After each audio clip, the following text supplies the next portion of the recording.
Delhi MCD के चुनाव परिणामों ने चौंकाया, सीएम रेखा गुप्ता को लगा जोर का झटका। एमसीडी में नारायणा, मंडुका और संगम विहार वार्ड को बचाने में नाकाम रही भाजपा। सुभाष चंद्र बोस की पार्टी की हुई वापसी, चांदनी महल में मोहम्मद इमरान की जीत। दिल्ली एमसीडी के उपचुनावों के चौंकाने वाले परिणाम सामने आए हैं। 12 सीटों पर हुए उपचुनाव में भाजपा और आप की जबरदस्त परीक्षा हुई है। दिल्ली विधानसभा चुनाव के बाद ये पहला मौका था जब दोनों पार्टियां आमने सामने थी और इसमें विधानसभा चुनाव हारने वाली आप ने जोरदार वापसी की है। इसके साथ ही सुभाष चंद्र बोस की पार्टी ने भी अपना खाता खोल लिया है। नमस्कार, आप देख रहे हैं जनसत्ता, मैं हूं शुभम गर्ग। आपको इस वीडियो में दिखाऊंगा कि कैसे भाजपा को पीछे करके आम आदमी पार्टी ने जीत दर्ज की है। दिल्ली नगर निगम में 12 वार्ड में उपचुनाव हुए हैं। इसमें 7 सीटें भाजपा ने जीती हैं। आम आदमी पार्टी के खाते में 3 सीटें गई हैं। कांग्रेस और निर्दलीय ने एक सीट पर जीत दर्ज की है। किस वार्ड पर किसने बाजी मारी है, चलिए आपको वो दिखा देता हूं। पहला वार्ड आता है विनोद नगर। इसमें सरला चौधरी ने जीत दर्ज की है, जो बीजेपी की प्रत्याशी थी। 1769 वोट से जीत दर्ज की है। दूसरी सीट है द्वारका बी। मनीषा देवी भाजपा की नेता थी, उन्होंने जीत दर्ज की है और 91 वोटों से उन्होंने यहाँ पर जीत दर्ज की है। तीसरी सीट है या कहें वार्ड है अशोक विहार। यहां पर वीना असीजा ने जीत दर्ज की है बीजेपी की, उन्होंने 405 वोटों से जीत दर्ज की है। अगली सीट है ग्रेटर कैलाश। अंजुमा मॉडल ने जीत दर्ज की है, बीजेपी की नेता हैं, 4165 वोटों से जीत दर्ज की है। दिचाऊ कलां में रेखा रानी बीजेपी की नेता थी, उन्होंने 5637 वोटों से जीत दर्ज की है। शालीमार बी से अनीता जैन ने, बीजेपी की नेता हैं, उन्होंने 10,101 वोटों से जीत दर्ज की है और सबसे बड़ा मार्जिन इन्हीं का रहा है। अगली सीट है चांदनी चौक। ये पहले आम आदमी पार्टी के पास थी, अब भाजपा की सुमन गुप्ता ने यहां पर जीत दर्ज की है। 1182 सीटों से वहां पर परचम फैलाया है। अगली सीट की बात करें तो दक्षिणपुरी है। ये बीजेपी के पास थी पहले, लेकिन अब आम आदमी पार्टी के राम स्वरूप ने 2262 वोटों से जीत दर्ज कर ली है।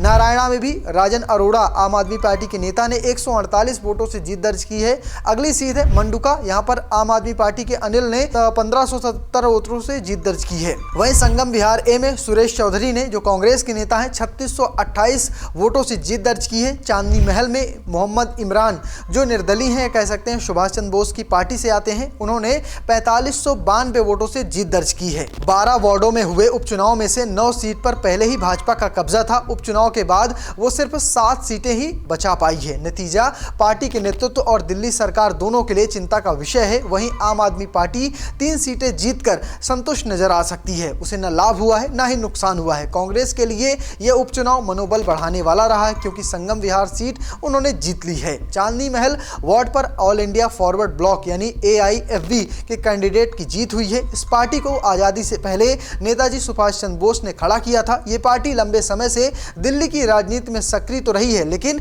इस तरह की प्रमुख जीत तो उसके खाते में वर्षों बाद आई है। इस ऐतिहासिक जीत के बीच मोहम्मद इमरान का नाम या कहें उनका चेहरा अचानक से दिल्ली की सियासत के केंद्र में आ गया है। बीजेपी और आम आदमी पार्टी जैसे बड़ी राजनीतिक पार्टियों को पीछे कर इमरान ने न सिर्फ चुनाव में जीता है, बल्कि ये साबित किया है कि स्थानीय स्तर पर भरोसा और संपर्क आज भी राजनीतिक की सबसे बड़ी ताकत है। अगर भाजपा के हार के कारणों की बात करें तो उसमें पहला कारण है विधायक जो अभी निर्वाचित हुए हैं, उनके काम करने के तरीके स्थानीय लोगों को खास पसंद नहीं आ रहे हैं। इसके साथ ही सफाई व्यवस्था की लचर हालत है, बसों की कमी है, क्षतिग्रस्त सड़कें और बढ़ता हुआ प्रदूषण मुद्दा रहा है। वहीं कई नेताओं का मानना है कि संगठन के अंदर हो रहे खींचतान ने भी नुकसान पहुंचाया है। जिला अध्यक्षों की नियुक्ति को 5 वर्ष बीत जाने के बावजूद भी उनकी टीमें अभी तक गठित नहीं हुई हैं। इससे कार्यकर्ताओं में शिथिलता आई है और हार का कारण बना है। इस जीत के बाद आम आदमी पार्टी के दिग्गज नेता सौरभ भारद्वाज ने क्या कहा, चलिए आपको वो सुनवा देता हूं।